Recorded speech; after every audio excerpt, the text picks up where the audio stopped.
yang suka mengambil pekerja untuk rumah tangga kalian, jangan hati-hati kalau misalkan waspada ya guys ya, kalau misalkan pekerja kalian yang ini mukanya mirip.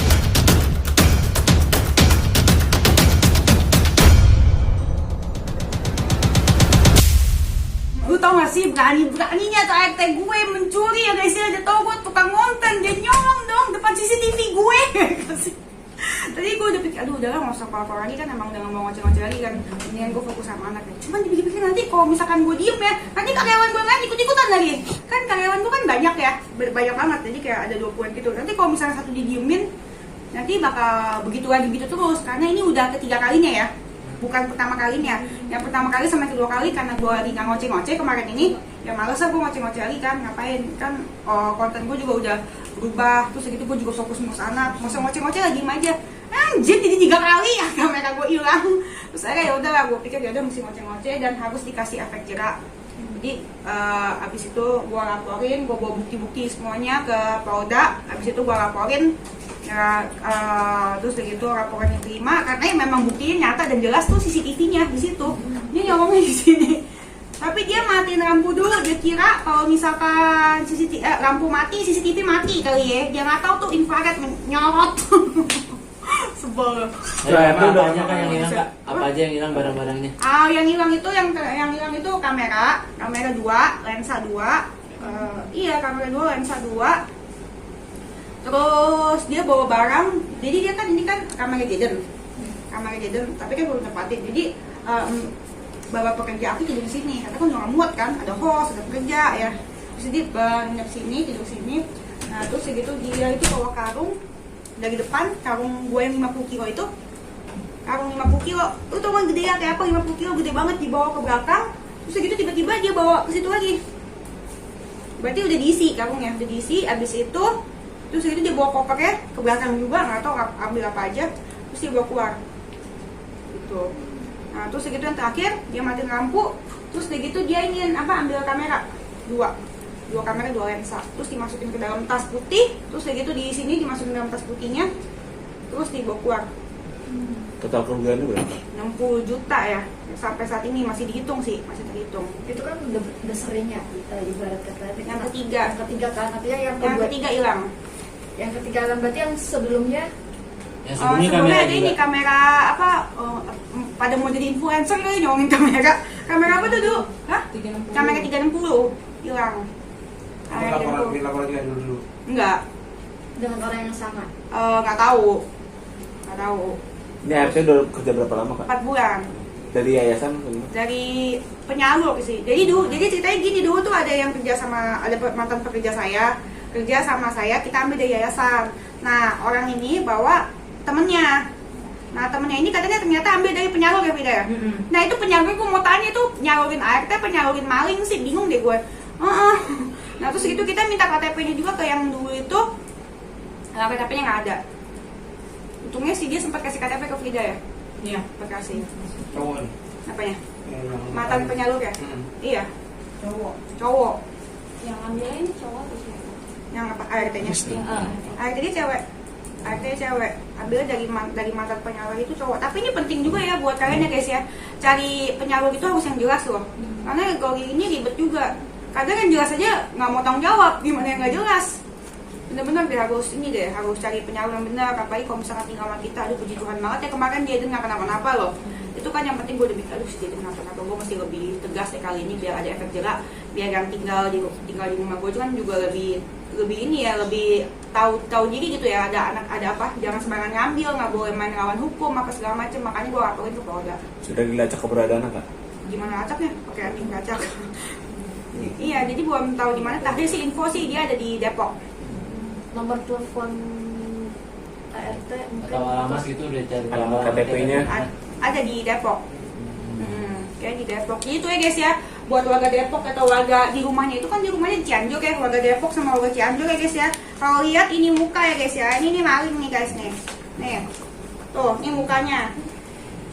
Nih, namanya Yulianti, asalnya Cianjur. Buat kalian ya guys ya, yang suka mengambil pekerja untuk rumah tangga kalian, jangan hati-hati kalau misalkan waspada ya guys ya, kalau misalkan pekerja kalian yang ini mukanya mirip kayak gini nih muka-mukanya nih. Umur berapa sih tadi? Umur berapa dia? 2526 kali ya? 2526. Tuh, ini mukanya. Kiri kak, madep kiri kak. Ya, Nah, ini muka-mukanya ya guys ya. Namanya Yulianti, asalnya Cianjur. Tuh. Terakhir lihat katanya ada di Depok. Tapi sempat ada kecurigaan awal-awal berapa bulan. Nah, kemarin itu coba. dia. Nah, itu dia kalau misalkan karena menurut gua kayaknya ini orang kayaknya pro gitu ya. Karena kalau misalkan orang yang baru pertama kali nyolong, baru pertama kali mencuri, pasti kan kelihatan gelagatnya aneh kan, kayak nggak enak gitu kan, kayak resah gitu kan. Kayak nggak enak gitu kan, kayak ini mah biasa aja orang ketawa-tawa. Dia malamnya masih ketawa-tawa, terus gitu masih minta baskom sama mama gua buat cuci kan, minta baskom, terus gitu sama masih seperti biasa, masih dan parahnya lagi dia minta duit sayur juga. Ternyata duit sayurnya dibawa lari tuh. Buat kan tiap hari kan kita masak kan buat anak-anak kan karyawan. Nah dia minta uang sayur buat anak-anak. Uang masak besok kapan? Ditransfer dong. Dia minta ke Vida sama si Nanda. Setelah ditransfer, dia udah nggak usah dikontak. Nah dan posisinya aku juga waktu itu lagi di kamar nih di sini kan deket banget, berani banget buset. Di sini kamar aku. Aku waktu itu lagi DBF-in si dia dan dia berani banget dia di sini mudah mandir. Itu siang atau malam? Malam jam 1-an jam 2-an gitu. Jadi posisinya aku si editor aku tuh si Fikri, dia kamu taruh kamera kan di sini kan? 3. Dia taruh kamera 3 di sini di dalam kertas kamera. Pokoknya dikunci tuh, dikunci. Nah terus tapi kunci ditaruh situ, dikunci, terus dibuka sama dia, terus diambil 2 gitu. Kamu taruh jam berapa? Jam 12 kurang lah. Jam 12-an dia taruh. Nah pas si Fikri taruh itu dia udah ini sih udah kayak liatin terus. Aku kan cek di CCTV kan, dia kayak liatin terus apa dia taruh gitu. Berarti mantau pergerakan ya Kak? Mantau pergerakan dan hari itu memang dia lebih bolak-balik sih. Lebih bolak-balik. Kalau misalkan mencurigakan gelagatnya nggak sama sekali karena dia masih seperti biasa ya ngobrol-ngobrol ya. Masih ngobrol-ngobrol kayak biasa kan? Iya masih ngobrol-ngobrol kayak biasa kayak nggak ada apa-apa gitu. Jadi bukan menurut gue ini bukan pertama kali. Karena kalau misalnya pertama kali pasti udah keringet dingin kali. Nggak pernah nyolong tiba-tiba nyolong keringet dingin kan? Iya kayak gitu. Terus udah gitu gue udah laporin ke Polda juga, laporannya diterima dengan baik, udah keluar apa-nya. Semoga cepat ketangkep deh guys ya, biar nggak ada, biar apa? Biar nggak kejadian-kejadian lagi di apa? Biar nggak ada kejadian-kejadian kayak gini lagi dan nggak ada korban-korban selanjutnya. Nah ini laporan aku yang di Polda.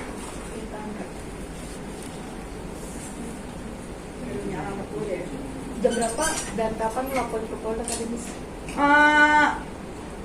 Tanggal 22 Juni 3 hari ya? Sabtu jam 6.56 laporannya. Situ gue kasih ini buat kalian nih guys, kalau misalnya kalian terjadi hal sama, bukan langsung laporin ke polisi, bawa semuanya tuh ya guys ya, bawa buktinya, bukti CCTV, terus jangan lupa bawa invoice barang kalian yang hilang buat bukti kepemilikannya. Gitu. Terus gitu kan udah diterima dengan baik ya, kita berdoa aja semoga cepat ketemu guys.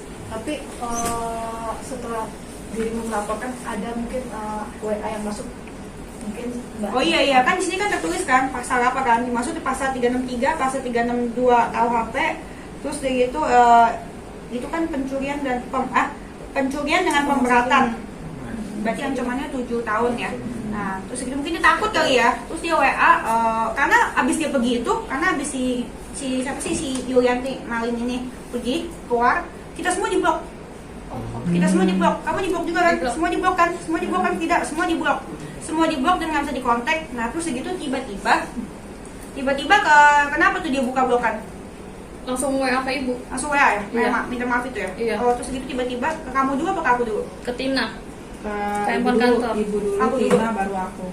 Oke jadi dia mungkin aku kan yang ngurus sendiri, aku langsung bales. Terus begitu dia WA kan dia minta maafin, kita tolong jangan bawa urusan kita sama polisi, jangan bawa urusan polisi. Terus gitu katanya mana ya, katanya kameranya udah nggak di aku, kameranya itu jadi aku emang mau ambil, tapi aku ngambil, bacain deh. Iya, namanya juga ngomong sama Maling, kita nggak negosiasi sama Maling guys. Katanya aku mau ambil, tapi aku ngambil, Kapan itu ngechat tapi aku mau gantiin. Ngechatnya kapan Kak berarti?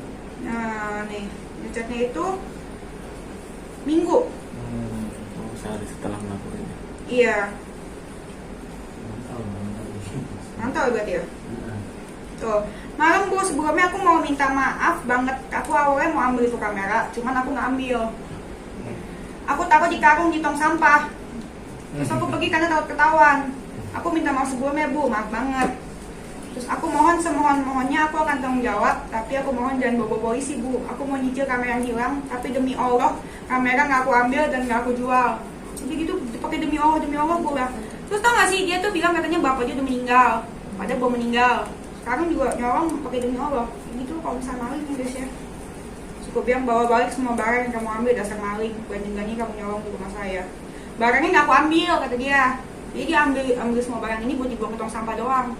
Tapi sempat dicek nggak? Hah? Sempat dicek nggak? Udah gue cek bego ya boy. Terus ada.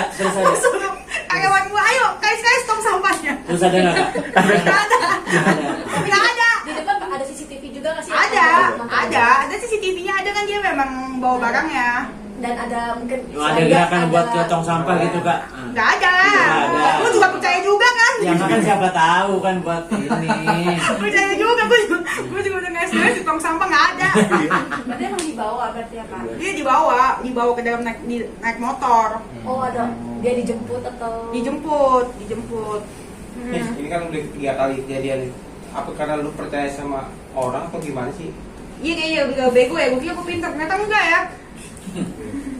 Terus kayak gitu barangnya nggak jadi aku ambil, aku taruh di karung tempat sampah. Aku pergi begitu aja, aku gemeteran.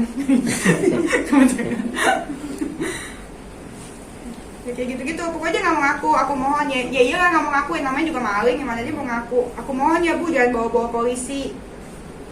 Aku mau nyicil aja ya Bu, aku mohon jangan bawa polisi. Gue nggak mau, udahlah ngapain, mendingan apa? Urusan dia sama polisi aja lah, biar dia jerak kan. Iya maling, sekalinya maling tetap maling, kita nggak negosiasi sama maling. Namanya maling nggak ada yang mau ngaku, masa iya dia bakal iya Bu saya maling gitu kan. Nggak juga, aneh-aneh aja, ngomong aja bikin sakit kepala yang ada. Mendingan gue ngurus jeder, nggak punya polisi, udah. Berarti ini tidak ada kata maaf, artinya sudah diserahkan ke pihak polisi, tinggal terus polisi terus ke Iya nggak akan ada kata maaf, biar aja, biar ditangkap, biar dia ada efek jerak. Kalau nggak bakal kejadian gini lagi, gini ya. Sekarang kan gue udah punya anak ya, jadi gue mesti emang ngajari karyawan gue dengan benar ya. Semua yang dilakukan tuh ada efeknya. Iya kan, udah punya anak, jadi gue mesti jaga lebih baik kan semua yang gue punya. Gitu. Dan untuk next mencari ART seperti apa sih artinya? Nah gue sih kapok sih ambil dari sembarangan lagi. Kalau misalkan kayak ART bawa temennya, gue nggak bakal mau. Kemarin juga ditawarin kan, ini ada yang mau kerja temen nggak mau gue. Ini kan ambil dari yayasan aja yang jelas. Gak apa-apa dia bayar mahal dikit, yayasan mahal kan 5 juta tuh. Gak apa-apa bayar mahal dikit, yang penting jelas kan. Ada apa-apa dia harus tanggung jawab. Terus dari itu ke yayasannya pun gue udah wanti-wanti. Ini bener kayak gini-gini ya. Terus buat yang si Yuli sih, yang pasti dia sih pasti gue kontenin terus sih. Nggak mungkin enggak sih, iya kayak Medina dulu kayak kontenin terus sih. Nggak mungkin enggak, biar apa, biar ada efek jerah. Satu, ada efek jerah, terus dua, biar nggak ada korban-korban selanjutnya yang digituin sama dia. Kesel banget tuh gue, kesel dan sedih lah. Maksudnya kan gue udah percaya gitu. Udah dia setiap hari Sabtu tuh dia keluar alasan ini mau keluar kan, katanya mau bapaknya mati lah, anaknya sakit lah, terus gitu ini itu banyak banget pokoknya. Dan setiap minggu tuh ada kali aku transferin dia, setiap dia ini buat anak kamu sejuta. Iya makanya sakit hati, kesel. Jadi kita belajar ya, saya belajar ya, jadi mau sebaik-baiknya kita sama orang apalagi sama karyawan ya mereka nggak mungkin sebaik itu sama kita gitu. Jadi udah nggak ada baik-baik lagi, udah nggak ada percaya lagi sama orang, cukup sudah sampai sini. Tapi Kak Denis tetap aja nih netizen, yang namanya netizen ada juga yang bilang kalau ini konten settingan gimana. Karena kan banyak juga kasus-kasus yang lain kemalingan ternyata ini konten iya, doang, prank. Ya kali tuh gue bikin laporan di Polda, gue prank. Kagak bisa kalau mungkin settingan lah, karena kan kita udah laporan juga ke Polda dan memang beneran hilang gitu. Dan gue juga akhir-akhir ini nggak kurang kerjaan gitu ya kan, bikin konten cuman buat viral doang ya kan. Mau usah bikin gitu juga udah viral kali. Emang gue berantem gini kurang viral. Udah viral kan, ngapain gue bikin konten kayak gitu, prank settingan dicolong, enggak, itu emang benar. Amit sih ya, amit. Kan gue punya anak takut karma, jadi ngomong lebih jaga-jaga. Iya kan, amit tuh kalau gue ngomong apa gue bikin nanti gue settingan tuh beneran kejadian gimana? Tapi masih membuka pintu maaf enggak? Enggak sih ya, karena kalau Enggak lah, karena kalau misalkan gue maafin, gue ngasih contoh nanti karyawan gue berarti gue nyolong. Nah, karyawan gue banyak banget, nanti ada 20 kamera gue digondol, terus gue maafin gimana? Rugi kali loh. Terus punya anak juga, jadi ya mencegah orang yang kerja sama gue juga jahat sama anak gue. Karena kan sekarang banyak banget kan, lihat nggak babysitter yang gebukin anaknya. Gue harus kasih contoh yang benar, jadi biar nggak berani lah berbuat yang tidak semestinya gitu.